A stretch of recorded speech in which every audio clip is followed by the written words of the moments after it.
ৰাজ্যত এতিয়া বলিছে পঞ্চায়ত নিৰ্বাচনৰ গৰম বতাহ কিয়নো অহা 2 মে'ত প্ৰথম পৰ্যায়ৰ নিৰ্বাচন অনুষ্ঠিত কৰা হ'ব।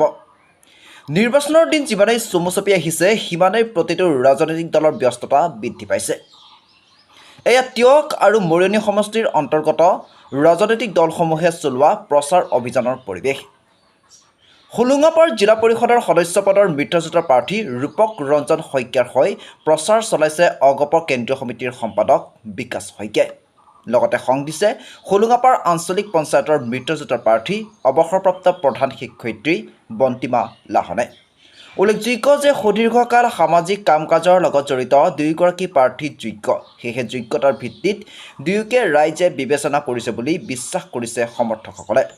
লগতে চৰকাৰৰ উন্নয়ন অক্ষুণ্ণ ৰাখিবলৈ ৰাইজে মিত্ৰজোঁট তথা অগপ প্ৰাৰ্থীক সমৰ্থন জনাব বুলি তেওঁলোকে আশাবাদী।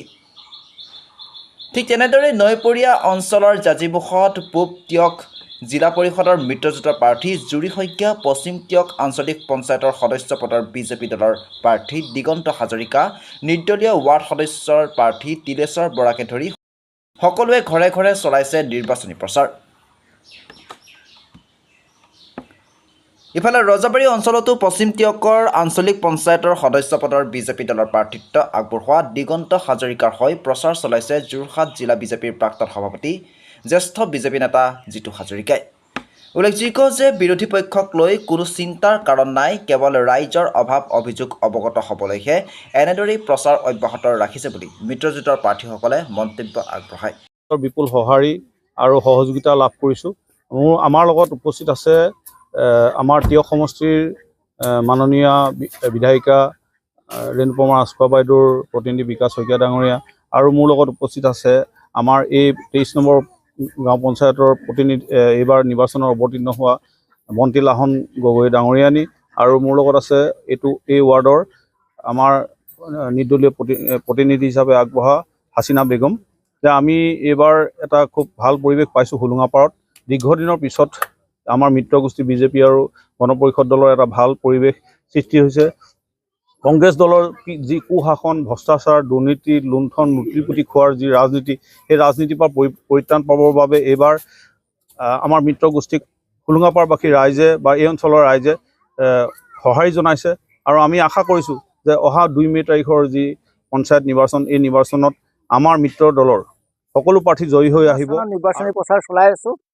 এনেদৰে সকলো ৰাইজ ওলাই আহিছে দেখি উৎসাহিত হৈছোঁ, যাতে 7 নং পশ্চিম টিয়ক আঞ্চলিক পঞ্চায়তৰ সদস্য পদৰ প্ৰাৰ্থীৰ বাবে যিখিনি কাম কৰিব লাগে সেইখিনি কাম কৰিব পাৰিম বুলি সমগ্ৰ পশ্চিম টিয়ক অঞ্চলবাসীয়ে মোক আশা ৰাখিছে।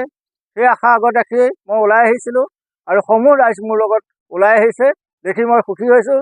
যিহেতু পশ্চিম টিয়ক আঞ্চলিক পৰিষদৰ সকলো ঠাইতে মোৰ অভিভাৱক স্বৰূপ আছে, অভিভাৱকসকল আছে, মাতৃসকল আছে, সকলোৱে মিলি মোক সহযোগ কৰিছে। সমস্যা জড়িত হৈ আছে, ইয়াত বানপানীৰ সমস্যা আছে, অন্যান্য সমস্যা আছে।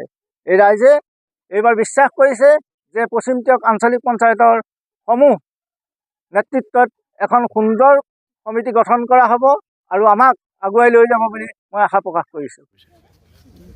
জাজিমুখ বুলি ক'লে এইটো সাধাৰণতে বানাক্ৰান্ত এটা অঞ্চল। এই অঞ্চলত সমস্যাটো কৈ পেলাব নোৱাৰি, কাৰণ সমস্যা ইয়াত জড়িত এটা পঞ্চায়ত।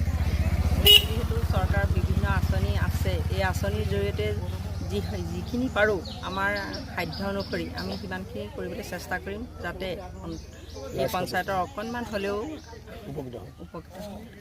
সঁহাৰি কেনেকুৱা পাইছে ৰাইজৰ? বিপুল সঁহাৰি, বহুত ভাল লাগিছে। মোৰ ভাবিব নোৱাৰা এটা অনুভৱ হৈছে যে